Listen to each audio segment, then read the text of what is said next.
Hail cheaters, welcome to the Always Cheating podcast. It is Sunday evening. Happy Easter to those who celebrate Easter, or I guess to people who do Easter bunny stuff in their household. It's very interesting actually doing the Easter bunny. It's like how do you sort of mete out the presents, right, for the Easter bunny? Clearly it's not Christmas level, right? But is there a big present, or do you just go candy? Do you throw in some like real stuff?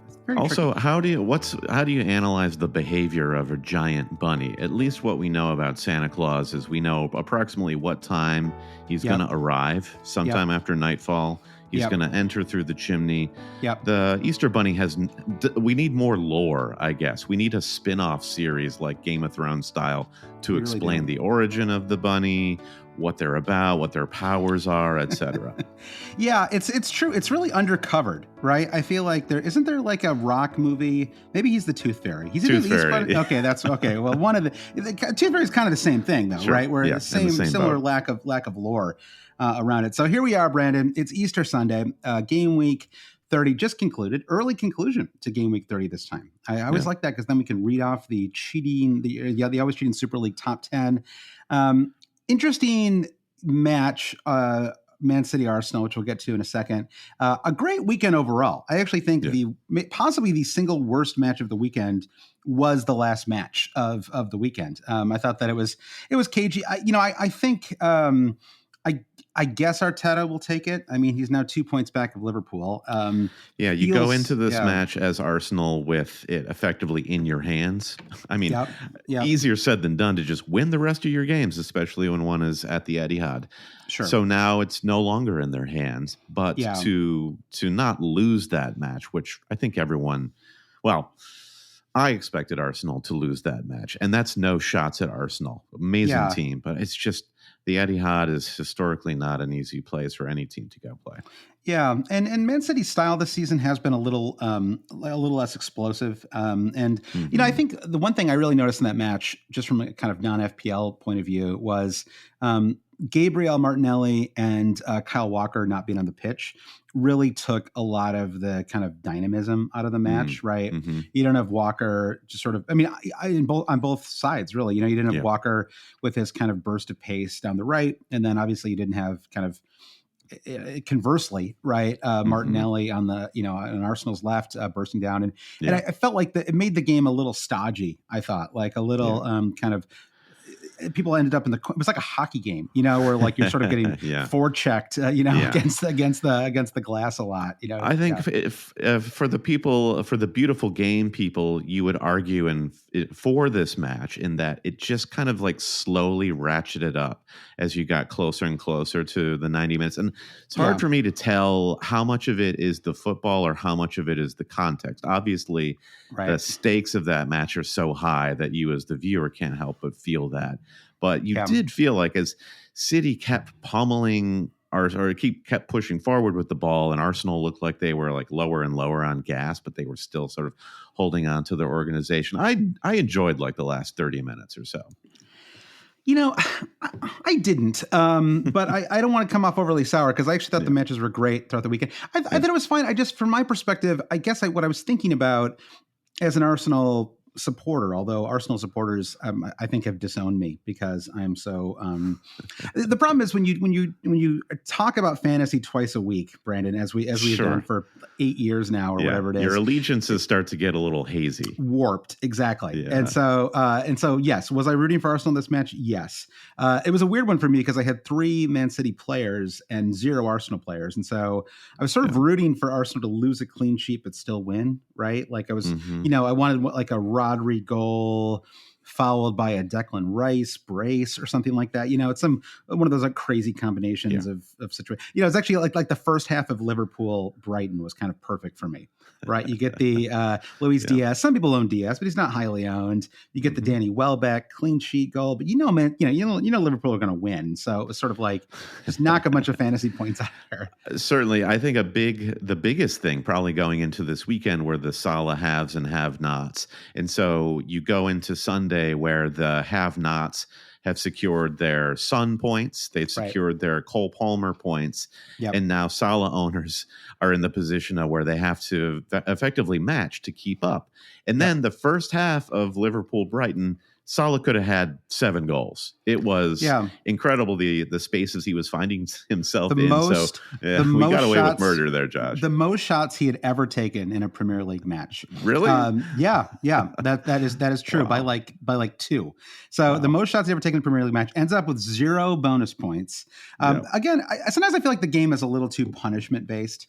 You know, a lot of shots off target was probably what dinged him the most. Yeah, but I almost feel like just that sheer number of shots should be rewarded, not like punished for being off target. Like you want him to be taking shots, like whether you're talking about fantasy or real life. Like you want him to be doing that. He's their best player. You want him taking lots of shots because you don't know what kind of chaos that's going to create, right? When he's involved in that. And he almost had he could have had a brace if it wasn't for the late stop in the second half of that match. Had a great pass to Diaz where Diaz could have scored a brace himself, just very, very marginally offside. Like one of those you really couldn't even tell when they drew the lines. Honestly, it was a great job by the linesman to flag that offside because it was it was incredibly tight, but actually accurate in the end. So let's credit the linesman and not the robot at Stockley Park who presses a button. So. Well, that's right. All they did was confirm the call in that case, right? Confirm that they were correct. Right. So and then there was, of course, the non-assist, and you and I would agree on this that it just wasn't a fantasy assist. And I, whether letter of the law, et cetera, how clear is the fantasy law on the assist? But relatively uncontroversial. But I don't have Salah, so it's easy for me to say that, right? But the fantasy game has done stranger things than give that as a Salah assist. A little Netflix tie-in there. Yeah. Stranger thing. Great series just became a great way to analyze FPL. So I could have seen him going. That's exactly the higher owned players will get the benefit of the doubt, right? That's exactly right. And it doesn't always have to be Opta based, right? Because Opta wouldn't consider an assist if a player has a shot and it's saved and then someone scores off that's an FPL assist, not a real assist. So yeah, when Salah threw it into the mixer, which is kind of what he did, right? It's like a classic move. Like it's a loose ball you throw into the box, and you've already got the big guys already in the box because it's a set piece. Exactly. Yeah. I think if it had been a corner, right? Like if it had been a corner kick and it had gone kind of into the box and fallen to Diaz, I think maybe then it's an assist. But I think just because it was such a loose ball, that was really undirected. I mean, if anything, it was going to Van Dijk or whatever. It wasn't going to anybody, really. He basically lobbed it behind his back. There's no way he was picking Diaz out on that ball, right? I mean, it sort of fell to him. But it fell to him as a result of a really poor clearance from. Was it? I actually can't remember who it was. Who would have been trying to clear the ball? That would it have been Muder? Generally takes the right hand side for Brighton. I mean, the Brighton defensive back line is more or less non-existent since Estupiñán's fell out of fantasy favor. Interesting match because, so 2-1, but it felt, incredibly one-sided. Did you have a chance to watch any of the Man United Brentford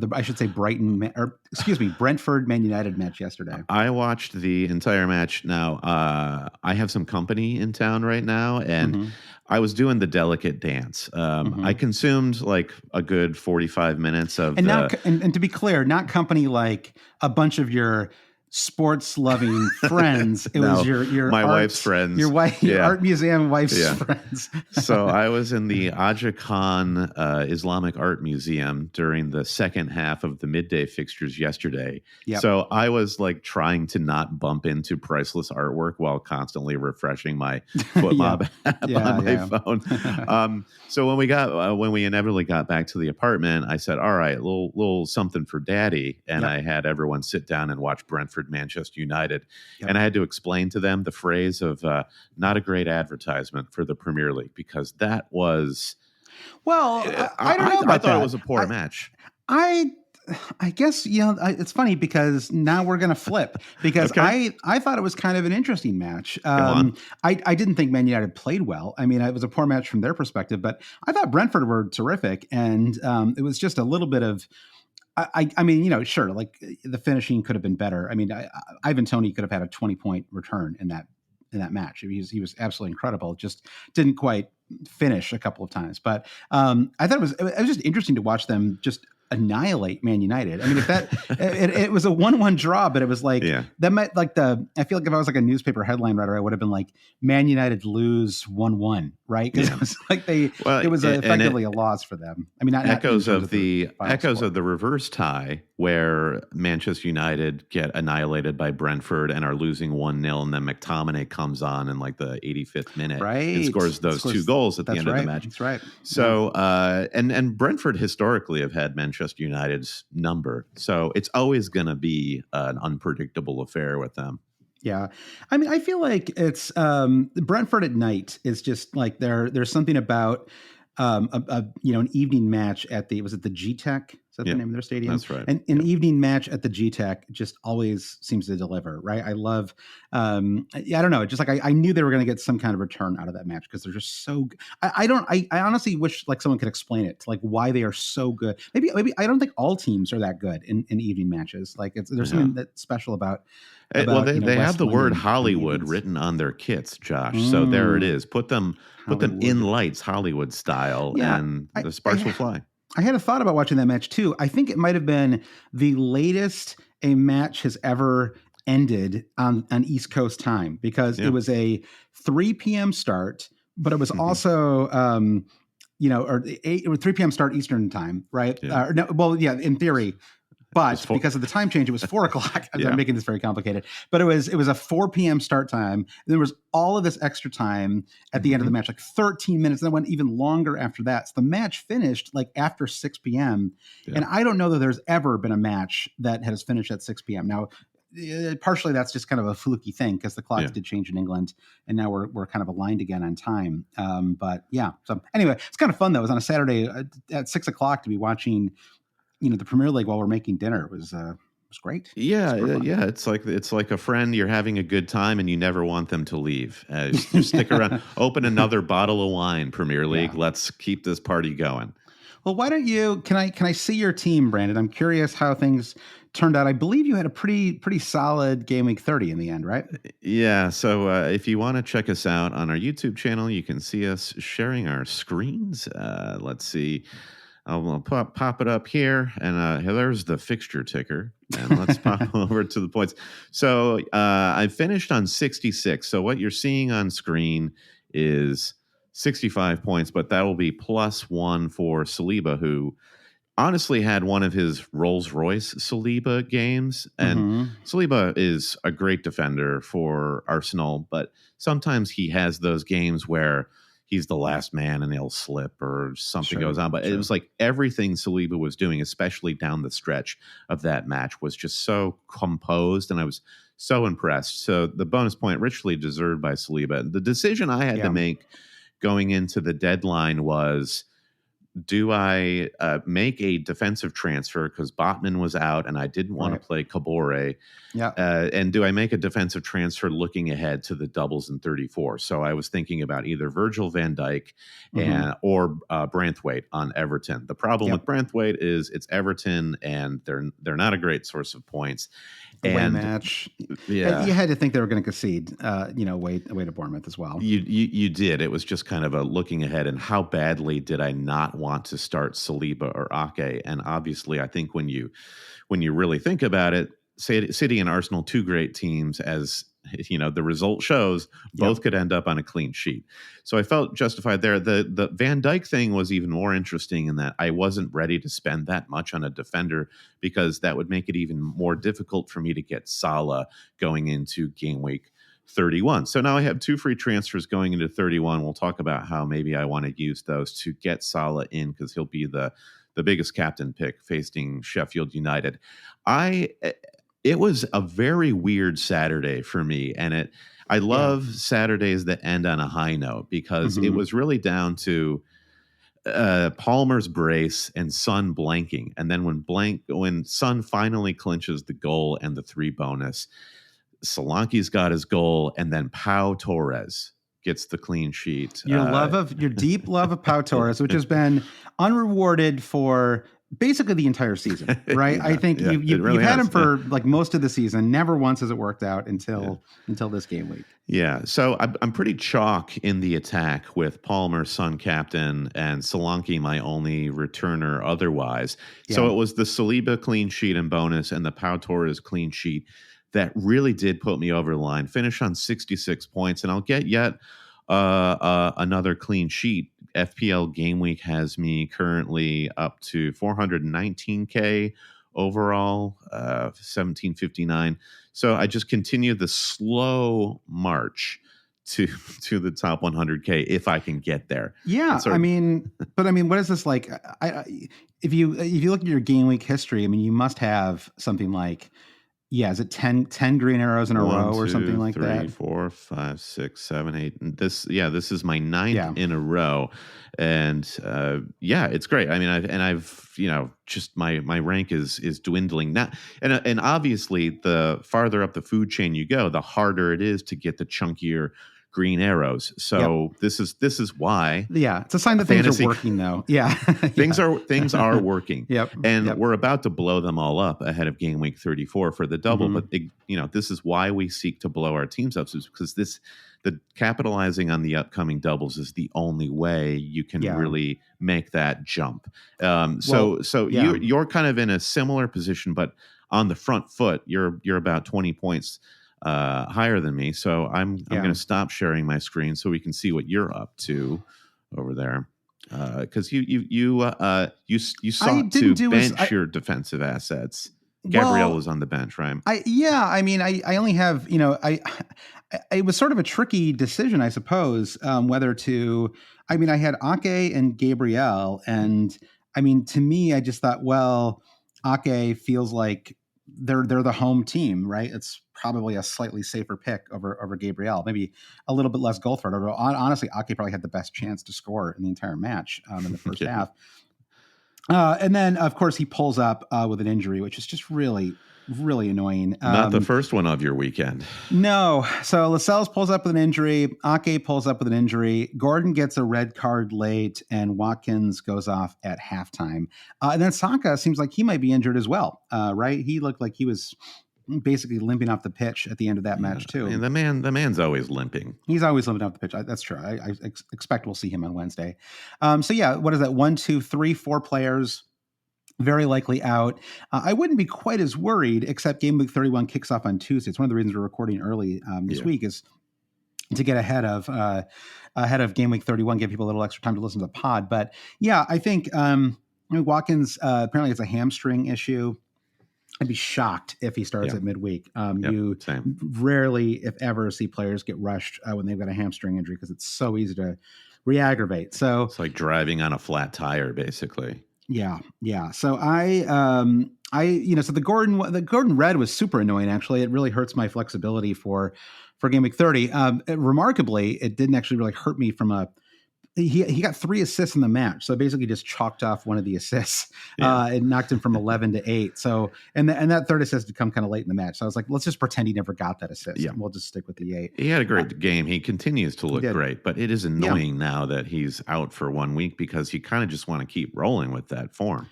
Exactly. And it's another home match, and he's been, they're home to Everton. And so, and Lascelles, unfortunately, now he's out for 6 to 9 months. I mean, it's kind of insane. Nice. Like, just another, he's really, unfortunately, I just don't, he's one of those guys. He reminds me of like Thomas Vermaelen or something like that. There's just like some of these guys who are really talented center backs, and they just can't stop getting injured. And that's sort of been the story with Salah for years. And so that probably might, it might even end his Newcastle career, right? Because he was already kind of a backup option, and now he's out into 2024, 25. I mean, I'm sure he'll stay on the bench, or because I'm sure they'll keep him around, right? He was the captain before. Club captain, has been there for a long time. Exactly. Beloved player, and so unfortunately that puts me in a pretty tricky spot for game week 31. I have 2 transfers though. I also have not brought in Salah yet.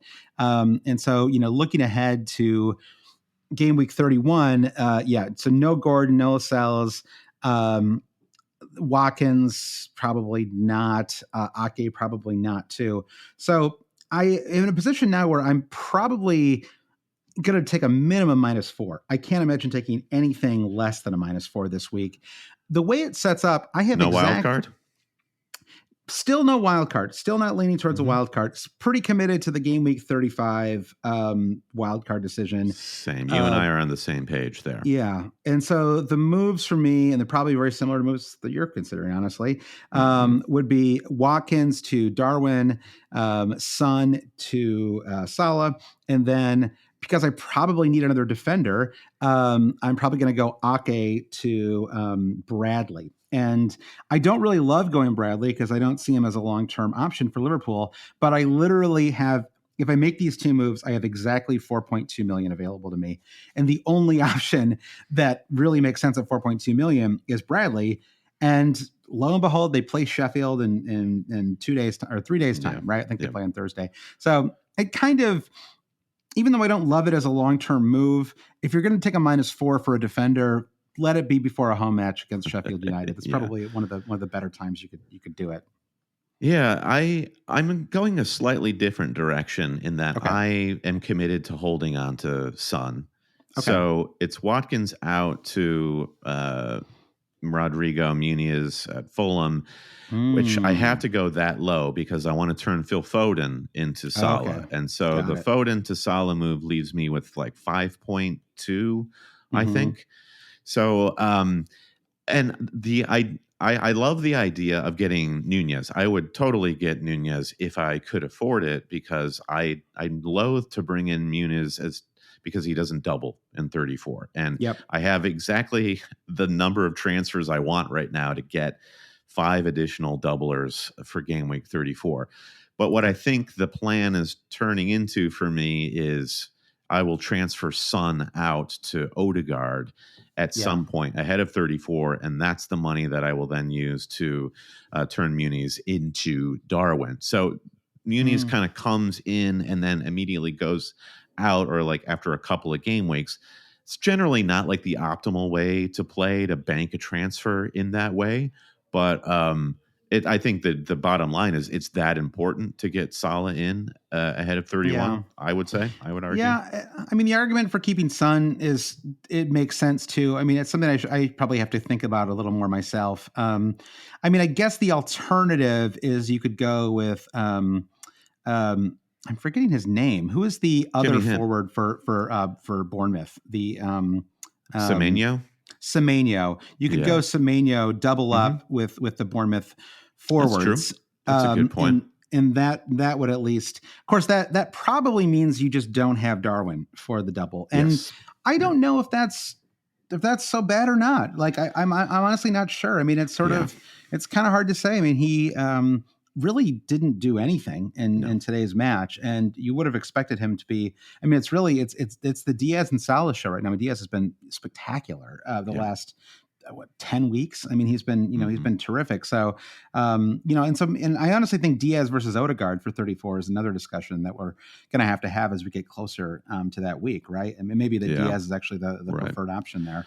Odegaard means you don't have double Arsenal defense. And based on the display away at the Etihad, the way Arsenal were so organized and committed to, I don't know how fortunate someone would argue that Arsenal were to keep that clean sheet, but those are two amazing fantasy picks, Gabriel and Saliba. I don't think they're that fortunate. I mean, I think they Man City had no. I mean, I'm trying to think of what would okay. So there was the Ake chance on the corner where he basically, it wasn't even like a missed chance really. I mean, he saw the ball, he hit it, and Raya was in the perfect spot. Right, there was really nothing. Nobody did anything wrong from like a Man City attacking perspective there.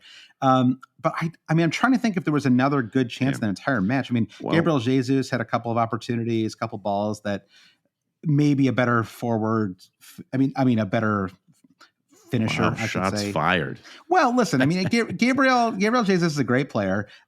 He's not a great forward, right? I mean, he's not a great finisher at least. And is that a problem for Arsenal? I don't know. I mean, it's hard to say sometimes. Just going by the numbers, the XG, FB Ref hasn't posted the XG yet, so I'm just going off of off of FootMob. The XG Yeah. for Man City in the match was 0.95, so just basically a goal, and it was 0.68 for Arsenal. Yeah. So yeah, it's just looking at the XG, Arsenal played incredible defense. It's true. That's just a matter of fact.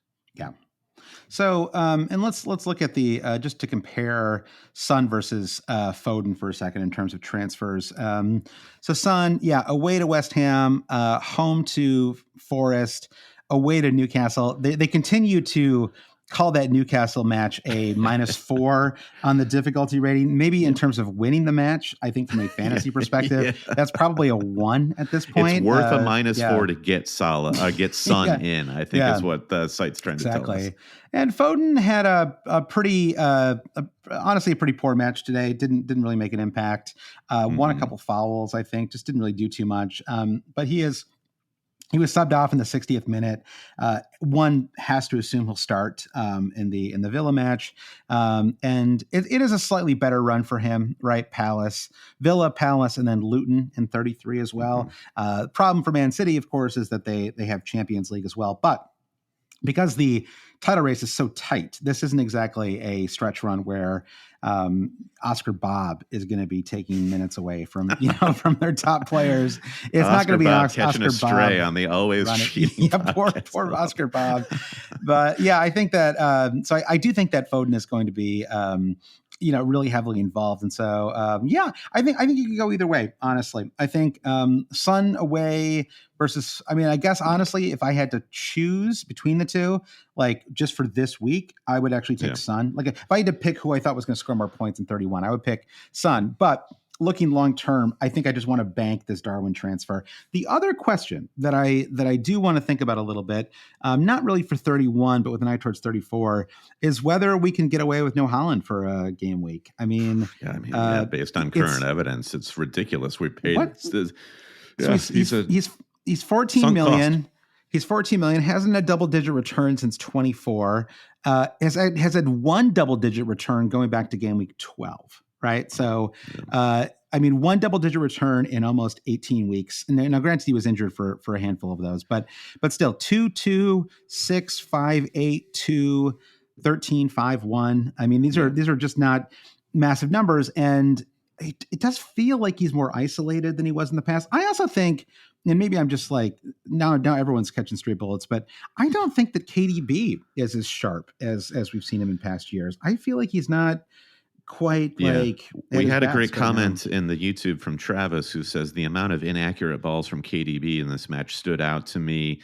3 out of 19 accurate crosses from him against Arsenal. That's shocking, right? And it feels like what Man City are getting right now is what I sort of think of as the classic Man City goal under Pep, which is first 5 minutes of the match, KDB bursts down the right channel, sends in a perfect cross that somebody gets their head on, right? And often Holland, right? And it's just like, I feel like we're not seeing that kind of goal this season. And and it's just, it feels like we're relying a little more on individual brilliance. Sometimes it's Doku will have a great match, or Foden will have a great match, or Bernardo Silva, but it doesn't feel like the Man City as like a collective are quite as strong this year. I agree. I think they might still be the title favorites just because they have so much squad depth, right? They're just so talented, but they are losing players left and right too. If they lose Ake, they're already without Ederson, and Ederson isn't just like a shot stopper, right? It's like Ederson really starts the attack. Exactly. So I think it's interesting. Yeah, it is. I think it's the squad depth and the experience they have. That was another sort of like note I made watching City Arsenal is you see Arsenal is growing in experience. Last season was a big lesson for them, and they're better now. City, just like they've just been through this so many times, KDB in particular. So Son, I just going back to the original debate of Foden versus Son. Son doesn't have the European commitments. He's playing in the 9 slot. He's got the pens. He has more avenues than Foden does. Is he in the form of his life in the way Foden kind of is at the moment? Last few matches accepting? No. But I don't know. What did you think about that Spurs performance against Luton? Luton was, again, with the reverse fixtures, Spurs didn't play that great against Luton earlier in the season. just classic Spurs. Let in a cheap goal early, and then battle back and just sort of. I don't know. I thought like.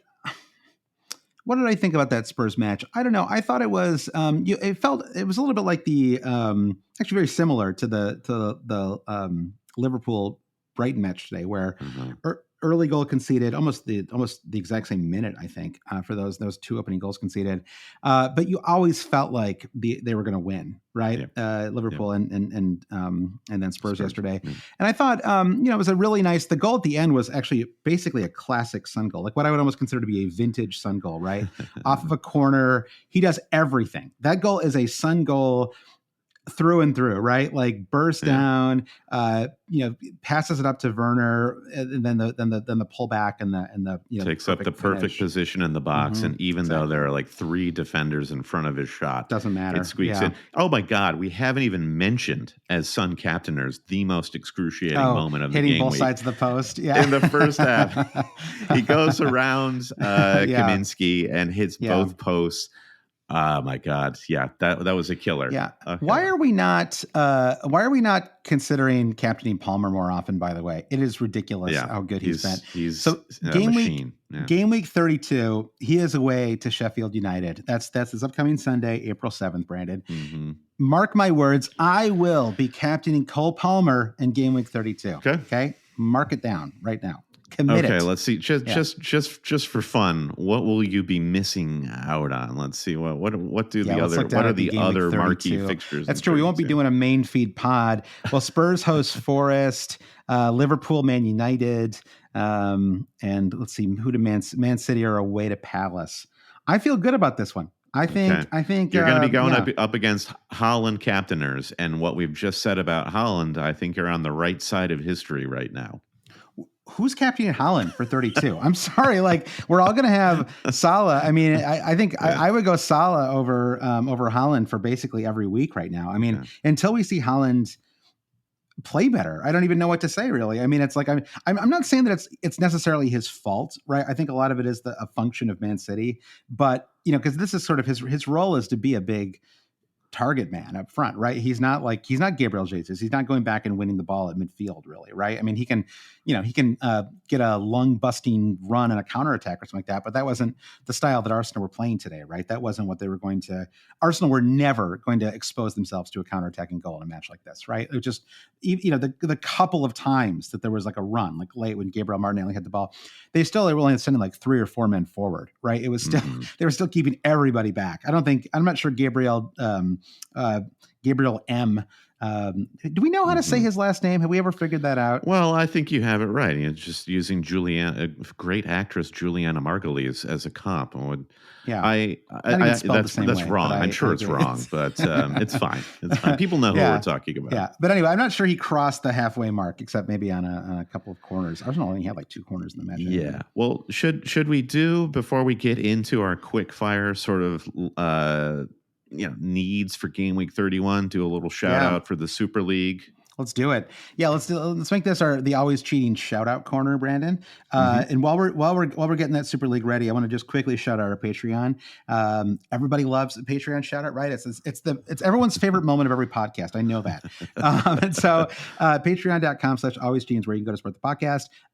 We do an extra podcast each week. We will certainly do one this Thursday. We'll have lots to talk about after game week 31 wraps. And we also have the Discord, which is going all the time. And we have meetups that are planned. In fact, we're going to be you're in town from Toronto, Brandon. Yes, I am. You're making your big return. So on Saturday, we're going to be watching matches at the Smithfield Hall. So if you're in New York and you want to come by, please do so. And you've got a Toronto meetup planned, right, for later? Yeah, it's the North American tour for Always Cheating on April 13th. We'll be doing a meetup in Toronto. I think it's going to be, I don't know. I have 2 venues that I'm trying to figure out. So I will post it to the Always Cheating feed. And there are a number of people who reached out to me, and I'll be reaching out directly to you. I've got a little sort of email group I'm putting together. So April 13th, if you want details and can't find them, hit us up. Okay. Well, so patreon.com/always cheating is where you can go to say thank you. Even if you don't want the extra podcast or the Discord, but you just want to, you enjoy the podcast and want to say thanks, That's patreon.com/always cheating. If you win your mini league this year, and we were helpful, Brandon, you can do it there as well. We don't run the podcast during the off season, or we don't run the Patreon either. So June is free for all Patreon supporters. We don't cancel the Discord. It's just a free month for everybody. So always cheating Super League top 10 though, Brandon. In 10th, we have Joe Costello. In 9th, Matthew Allen. In 8th, Jake Holton. I'm really actually able to pronounce most of these names this week, Brandon. That's a nice change. In 7th is Loritz Pust. In 6th, getting a little harder. In 6th is Nick Villaris. 5th is Peter Hefsmo Steege. In 4th is Chris McMenamin. 3rd is Peter Stead. 2nd is Christian Larich. And in 1st, the USS MacAllister. That's a great team name, by the way. Yes. Ben Houghton is in 1st. Ben Houghton is 10th in the world as well. So congrats to Ben. 62 points in the game week. Beats me by 2 points. By the way, I finally cracked the top 300K, Brandon. I'm at 298. That was the first time the entire season. Took 30 weeks to get there. So I feel feel very good about that, even if I did lose approximately 9 of my players to injury this week. So it's so like you can't make an omelet, Josh. That's how FPL goes.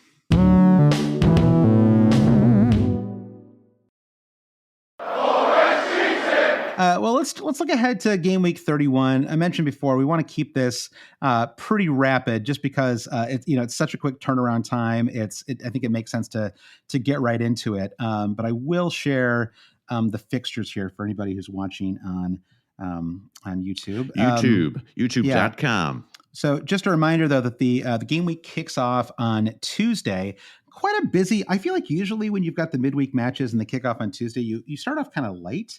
Right. And usually it's like a 2-3 matches, but we've got a meaty 5 for you, Brandon, on Tuesday. I love this. Yeah. So let's see. I mean, Newcastle, Everton, that by recent, standards, that it will be a 6-5 Newcastle. Newcastle will go down. They'll go down 5-1 early and then score 5 goals late. I mean, they're really going to be in trouble though, right? Because they've lost all of their center backs. And they're not going to have Anthony Gordon either. So I guess, thankfully they have the, oh my gosh. Alexander Isak?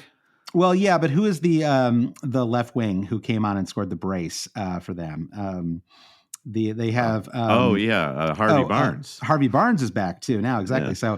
So I guess Harvey Barnes will certainly get the start for this match. I just got back to the Isak shout out. I feel like he's been so under the radar this season. He did have the injury break, and that just kind of killed his fantasy stock.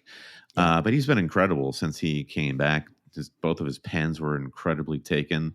Didn't mention Cole Palmer's Panenka. Like, he is true to his nickname of Cold Palmer. That was incredibly cold. Yeah. Nor did we mention Mooney's with the rare bicycle kick.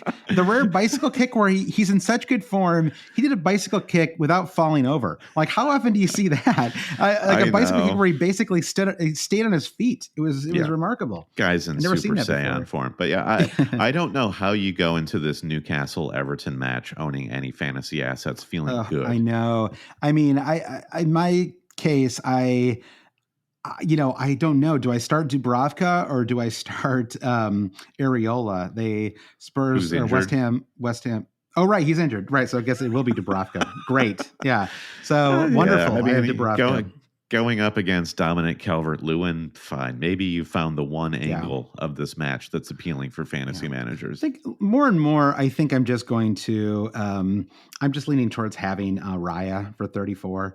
It just, I don't really trust any other. Simple, elegant. Yeah. The only problem is, the problem is maybe Ben White. I don't know. I'm going to decide what to do there. I don't love Saliba just because he just doesn't offer enough of an attacking return, right? So you might as well just have Raya in that case. Mm-hmm. So Forest, Fulham, I don't really know. I mean, that was a weird match for Fulham. I thought they were going to win it late. I thought we were actually going to have the second match of the day that started 3-1 and ended with a 4-3 win for the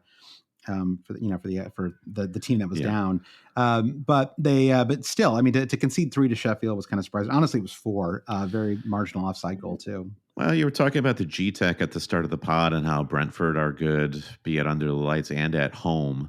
Yeah. I don't think we've really mentioned once that these clubs have come back from international break, and often that creates an awkward moment for form. And plus, Yeah. Fulham are away, and as good a season as Fulham are having, um, sometimes they're just going to have a bad day at the office. They did show how good they were to come back in the way they did. You play 10 more minutes and they win that match. Tom Carney maybe could have won it, but I don't think there are any real takeaways in terms of Fulham. I mean, as a Leno owner, I'm not stoked about what I've seen from their Whatever. clean sheet There's capabilities. who are you going to have? Like, there's nobody. Yeah, There's yeah, no goalkeeper right.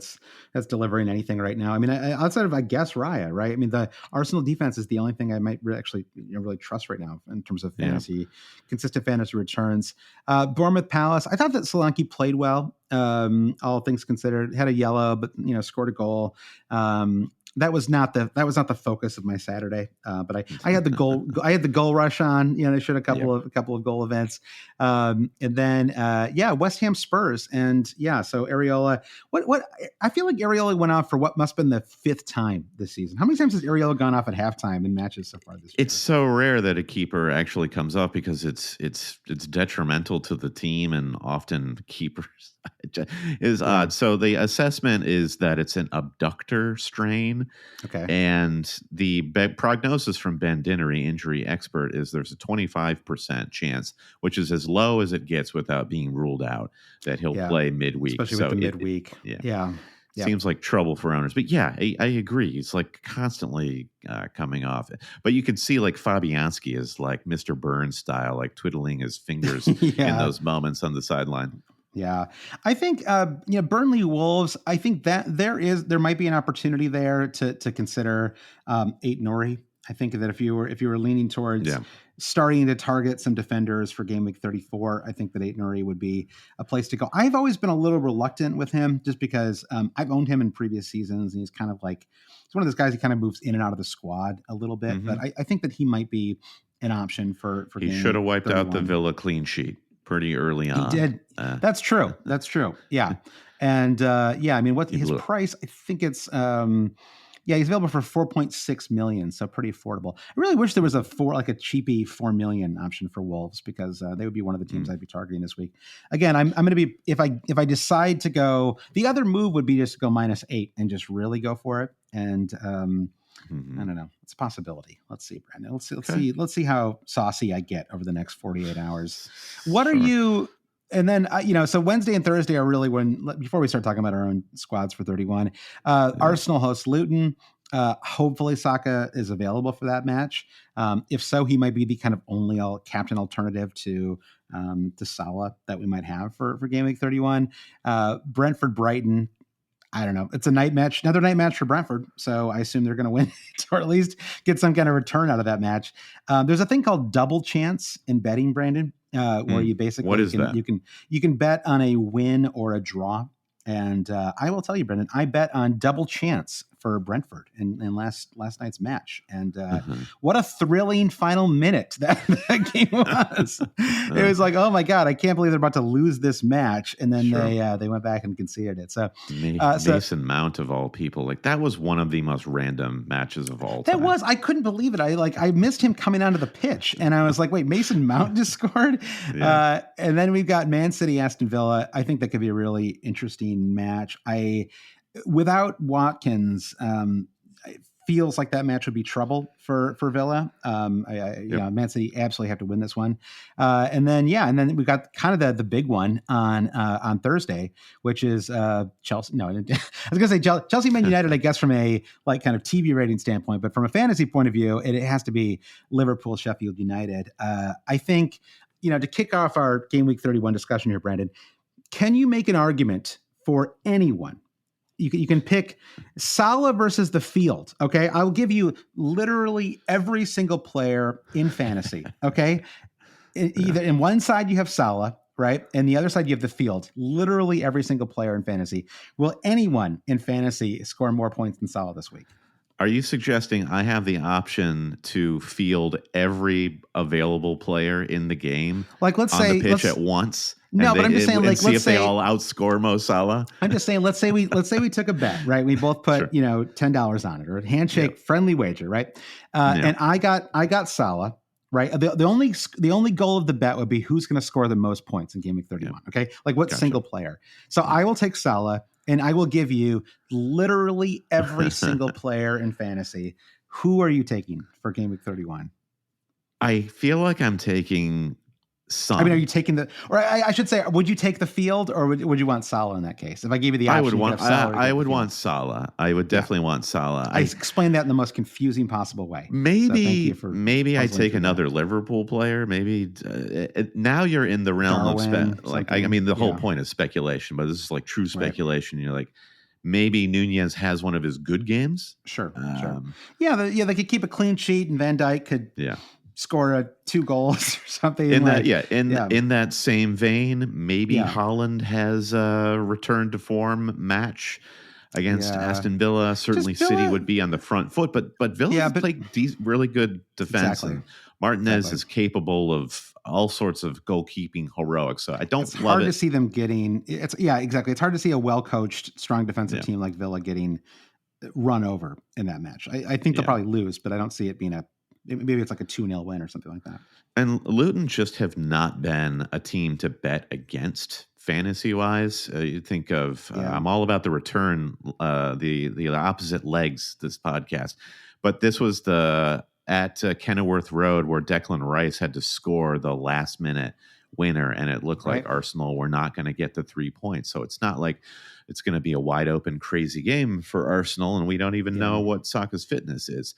Yeah. So Son does feel like the most informed, healthy player apart from Salah, but I don't take that bet because it's like just the way Salah looked against Brighton was absolutely insane. He was on every attack. When he's feeling good, right? When Salah's out of form and not feeling great and he scores a goal, it's like sometimes he's like not even happy, and it's like he's just like get away from me, like I should have done this earlier. But sometimes when he's in good form and playing well, he does a goal celebration like he did today, where he just throws up his hands. It's just like I am Egyptian king. I am the Egyptian king. I knew I would do this, and that is what you want to say. It is you and I totally agree to not have Salah and for him to only score 7 points in today's match was a massive, hugely lucky break for us. Yeah. And, for anyone who captain Salah, it's a thankfully he scored. So it's not like a complete heartbreaker, but certainly he could have scored a lot more in that match. So we got a question in the chat, actually, from Michael Scott for you, Josh. Not getting the reluctance to play the wild card when it could clearly benefit your team. Now, we kind of talked a lot about this late last week to our Patreon supporters about the logic of waiting and holding. And Salah is kind of the crux of it. Like, we can get Salah without wild carding.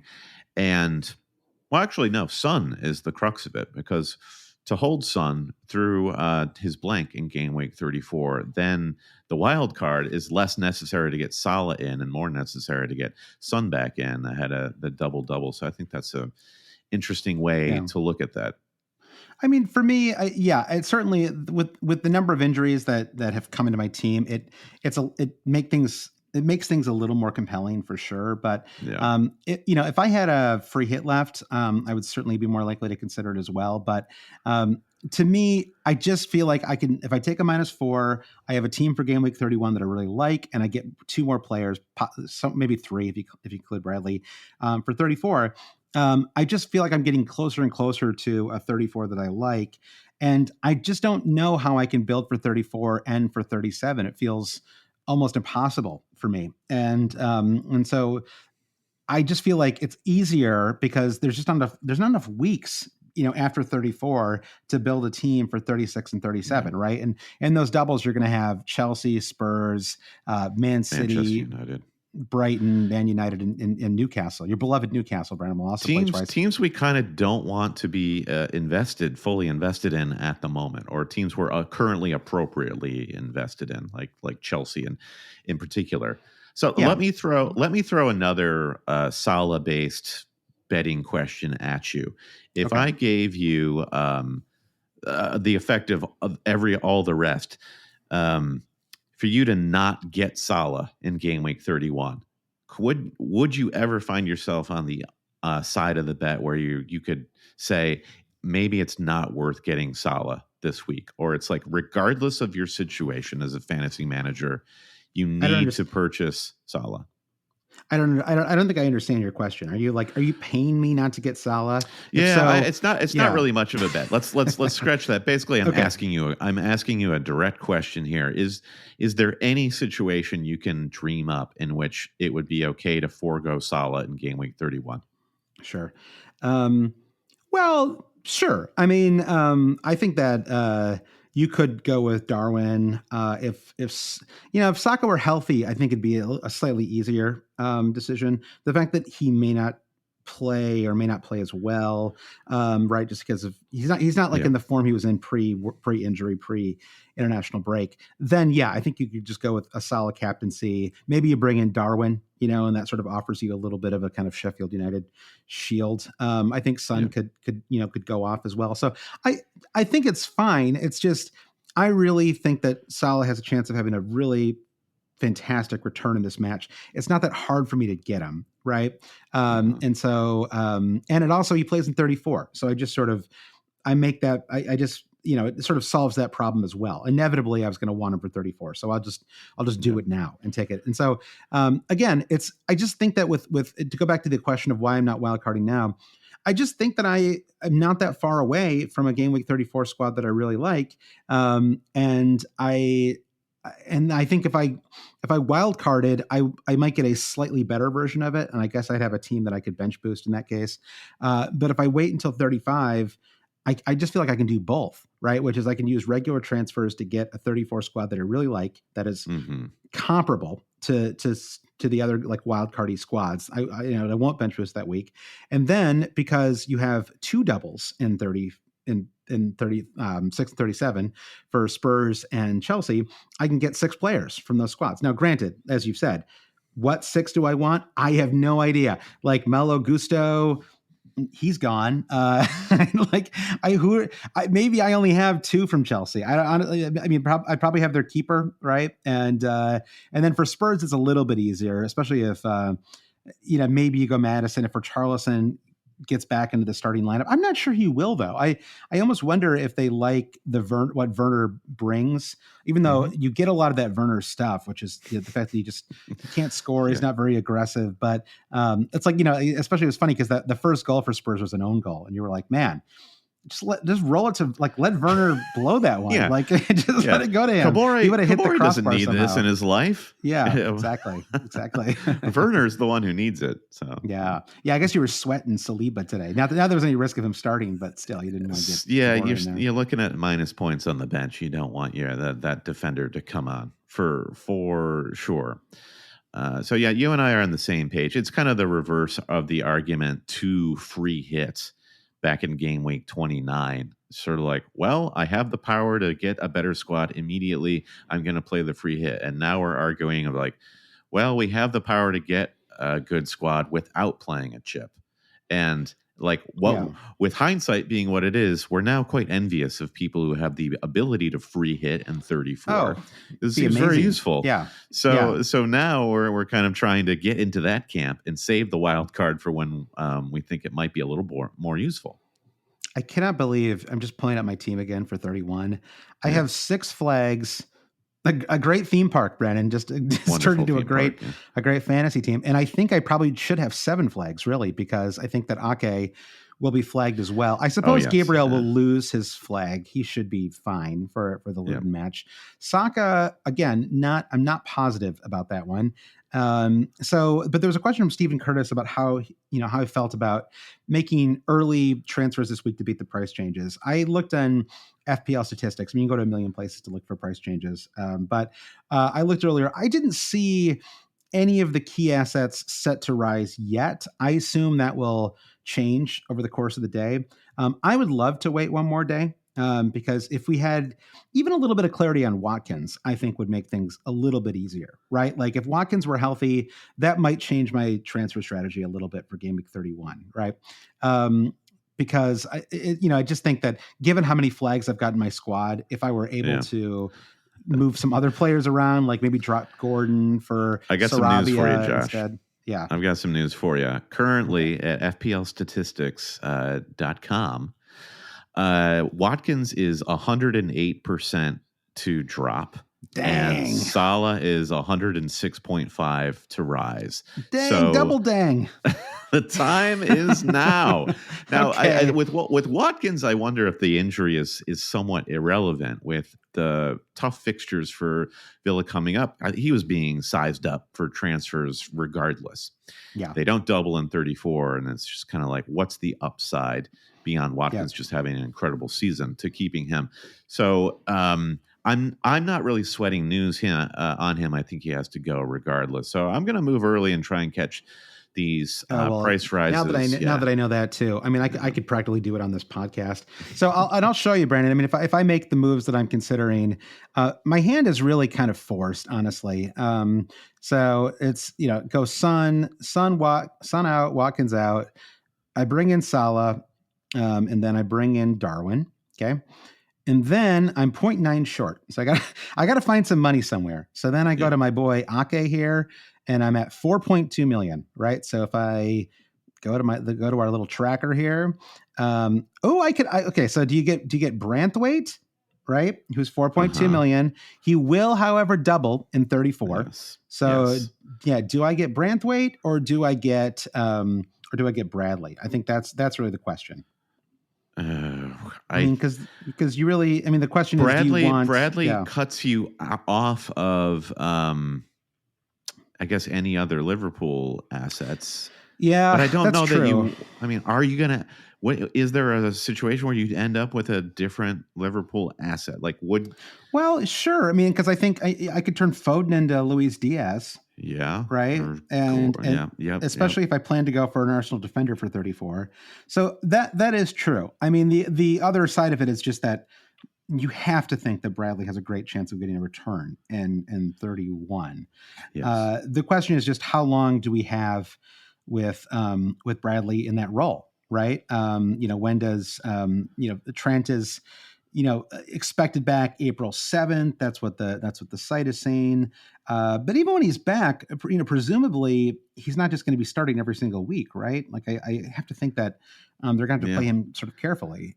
So Trent is typically once he's back, he plays 90 every week. But just given how many injury concerns he's had, he's never been through a phase of his career like this before. Yeah. So I tend to agree with you. He's still feels risky, making them both risky. Fulham away, Everton away in 34. I probably only see one clean sheet out of those two anyway for the Liverpool players. So I think it's interesting. I think there could be an argument for Branthwaite. I don't know. What do you think? I really have kind of avoided ever since I had Pickford early on in the season and it didn't work out. It wasn't that I thought he was terrible. It was just kind of bad luck. It wasn't like they were conceding 5 goals in every match, but I just could not keep a clean sheet with them. And I think I just sort of wrote off Everton for a lot of the season after that. Yeah, there is something about Branthwaite. I think, he's got a handful of attacking returns. He's not like a great fantasy asset, full stop, but he has shown the ability to sort of pick up a set piece return. It feels like a good pairing with Tarkowski, even though Everton still continue to struggle this season. It seems to be the best formula that Dyche has hit upon for playing at the back. So I feel like he's decent value just for getting minutes, X minutes for Branthwaite and leaving the door slightly open for a lucky return. Okay. I am really going to think this one through a little bit, Brandon. And I have like 6 hours, like T minus 6 hours to make this work. The thing that is appealing is you would get a Newcastle away, which isn't optimal, but it's a Newcastle squad that right. They're certainly like they concede goals, so he could get into some kind of attack return in that match. They also will be without Gordon, which I would assume will could impact their attack a little bit. And then you do get Burnley at home in 32 for Everton, and then you get the 2 home matches in 34, Forest and Liverpool. Obviously, Liverpool not ideal, but again, it's a home match, and Forest is not a bad match either, right? So It's I think going to be an incredible 6-pointer between those teams. yeah, exactly. And so I think that the possibility of getting something from him, or like, if you think of these, and again, a -4 for a defender, not optimal, but it's a forced decision because it's how I would get Darwin and Salah in. And so if you think about it through that lens, it's a little more acceptable because you're making a move with game week 34 in mind again. Like this is the goal, is to maximize those double game weeks and not ignore the ones in front of you. Like, not completely, right? Like I wouldn't, if they were playing Man City, Liverpool, and Arsenal in the next 3, I would not consider it, right? But given that they got Burnley in 32 and 2 home matches in 34, I think it's a possibility. Okay. All right. Yeah. And the simple sort of practice of diversification in your fantasy team. And there aren't a lot of strong teams in the 34 double. Arsenal and Liverpool will carry a lot of managers on their own. Yeah. So just getting some like just Wolves and Everton players, they might not feel sexy, but you're just kind of it's a fun gamble. You're filling out the portfolio. Yeah, exactly. All right. Well, I think again, we wanted this to stay pretty rapid, really focus on 31 here. Brendan, do you have an MF? Oh my gosh, I forgot what is our strays? Our sure. Well, yeah, we talked about this because what happened? We never thought it would happen, but Strays actually left the movie theaters. No, you found a red box. Oh, good. I found at my local. Walmart. You found a local Redbox. Yeah, at a creepy looking a lot of gas Walmarts station in Brooklyn. Yeah. But the only movie left there to rent was Free Guy. So we reached out to the producers of the movie Free Guy, starring Ryan Reynolds, he's really interested and invested in football with the whole Wrexham FC thing that's going true. on. So that's so true. We're changing the Strays dog in them pick of the week to the Free Guy. If you could pick any guy in the fantasy game this week, who would it be? Who's your free guy? Okay. So my free guy is going to be who is my free guy is who I'm going to roll the dice here. I like it. It's such a great lead up there, and then you really lost steam right at the end. I put all my brain power into that great pitch for a Ryan Reynolds property. I wonder about Wolves because I was shocked at how sort of it wasn't like their best performance. Now, maybe they're in the same boat as Fulham coming back from the international break, trying to get back into form. But them away to Burnley, I wonder if Cunha coming back from injury makes him a fun pick for the midweek fixtures. Okay, I think Cunha could be fun. I'll go with Odegaard. I think he'd be my free guy of the week if I could. I guess if I wildcarded, I could do this. So maybe I should wildcard Brandon. I don't know. Let's see how I feel in the next 6 hours. But it's not enough time for you to work through all of the process. I don't think it is. There's a lot of decisions you got to make in fantasy, and sometimes if you pick a path, you should just stay on it. Yeah. Unless I don't know, if I get 3 more injuries in the next 6 hours, if I don't know, if 3 more players get jury duty or something like that in the next few hours, and I'm down 9, maybe then I'll change my strategy. But I see Arsenal scoring a bunch. I just think Arsenal and Man City are both going to kind of bounce back from those 0-0s. I mean, I know there's a lot of energy expended in those matches, but I think they're also going to be kind of looking to.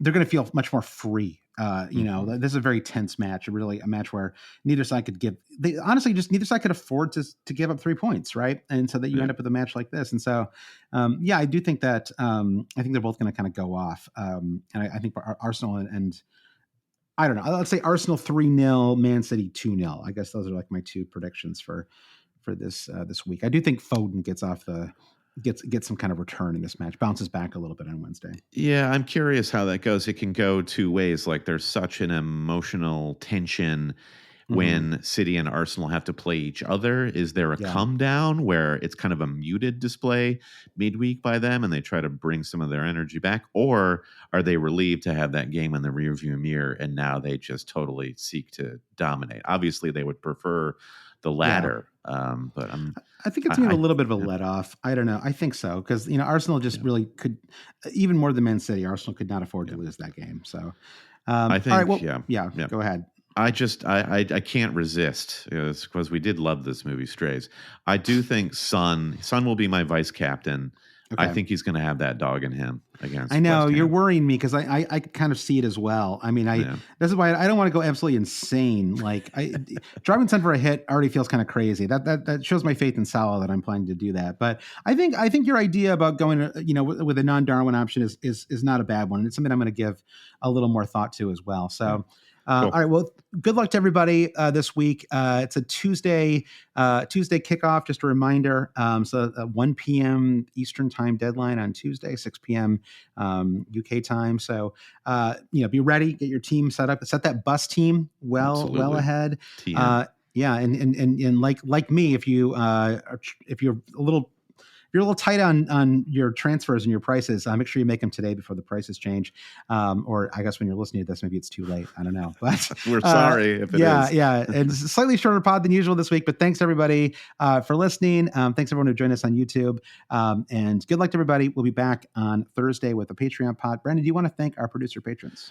Absolutely. Huge thanks as always to producer Mike DePietro, Trevor Ingerson, our buddy Chris Howell, Bob Skoon, James Holland, Dave Wagner, Lodall, Nick Wright, Lazarus Llanos, Jesse Halstead, Bruce Kerr, Brian Chin, Blair Jacobson, Todd Byerly, Andy Portlock at FPL Merch, Kerry Swanson, Jefferson Turner, Buffalo Wild Mings, Francis Moore, Sam Shower, Caleb Robbie, Volker Paulson Kruger, Alex Holcomb, James Keatley, The Saint, Bob Fox, Craig Jackson, Shalin F. Kadakia, Terrence O'Donnell, Heath Cram, Thomas Tislov, Noah Louise, Travis Grant, Linus Vennerstrom, Dan Parsons, James C., Matthew Skinner, Frode Jacobson, Brennan, Daniel Hart, Lolly, Ben Coombs, Eric Kite, Gareth H., Rune Sandberg, and Brian Clark. Rate, review, subscribe. Press that like and subscribe button on YouTube. Check us out over there, youtube.com @always cheating. Best of luck in the midweek fixtures. Josh, I'll talk to you later. I totally muted myself there. Brandon, thank you so much for that nice note. And we'll fix it in post. It was so nice that I decided to unmute myself and say thank you. So I'll talk to you soon. Bye.